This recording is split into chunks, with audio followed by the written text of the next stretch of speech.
আসসালামু আলাইকুম। আজকে আমি আপনাদেরকে আমের ২ রকমের মোরব্বা দেখাবো, কারণ এখন আমের সিজন। এই সিজনে ভালো ভালো অনেক রকম আমের রেসিপি আছে, তো আমি আজকে ২ রকমের আমের মোরব্বা দেখাচ্ছি। আমি এখন আমগুলো কেটে দেখাচ্ছি আপনাদের।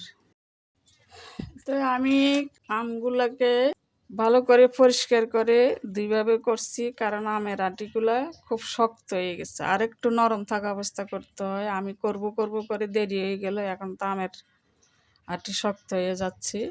এইভাবে একভাবে করলাম, আর এগুলো নিচে কুচি করে নিছি, যেহেতু আটি বেশি শক্ত মাঝখান দিয়ে ফালানো যায় না। কুচিগুলো দেখাবো, এগুলো এখন করবো। তো এগুলো আমি এখন চুনের পানিতে ভিজাই রাখবো 3 ঘন্টা, কমপক্ষে 3 ঘন্টা, 4-5 ঘন্টাও ভিজাই রাখে চুনের পানিতে। এগুলা কাঁটা চামচ দিয়ে একটু গেঁথে গেঁথে নিতে হবে।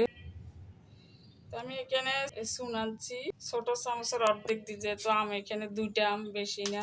এগুলো এখন গুলে রাখবো, গুলে দেখাচ্ছি। ভালো করে গুলে নিতে হবে, গুলে চুনের পানিতে কমপক্ষে 3 ঘন্টা ভিজাবো।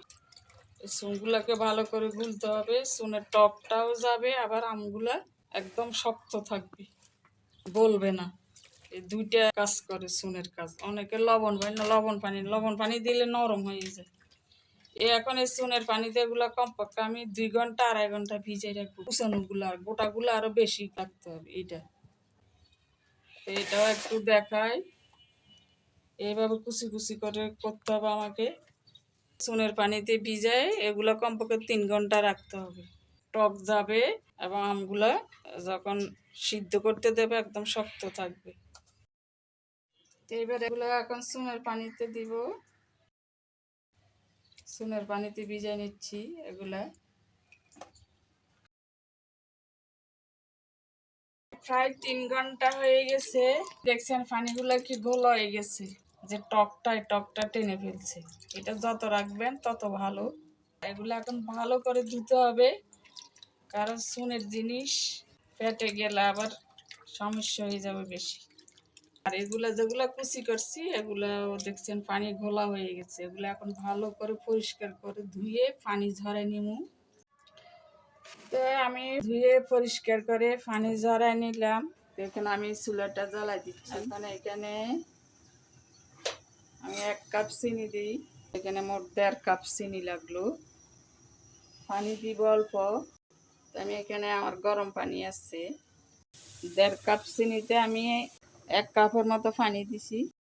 সামান্য লবণ, একটা এলাচ, তারপরে এখানে 2টা দারচিনি, 2টা তেজপাতা দিয়ে দিচ্ছি। চিনিগুলোকে এখন একটু আস্তে আস্তে শিরা করে নিই। এবার আমি এগুলো আস্তে আস্তে দিয়ে দিই, আমগুলা সিদ্ধ হোক। এই যে আটিগুলো খুব শক্ত, এই আটি শক্ত হওয়াতে পানির পরিমাণ একটু বেশি দিছি, পরে টানাতে হবে। এই মোরব্বাতে চিনি আপনি যত বেশি দেন তত টেস্ট। এগুলো এখন সিদ্ধ হতে থাকুক কিছুক্ষণ, অন্তত 5 মিনিট সিদ্ধ করে নিই, তারপর দেখাবো। আর চিনিও আরও একটু দিতে হবে আমার মনে হয়। প্রায় 1.5 কাপ হয়ে গেল এখন চিনি।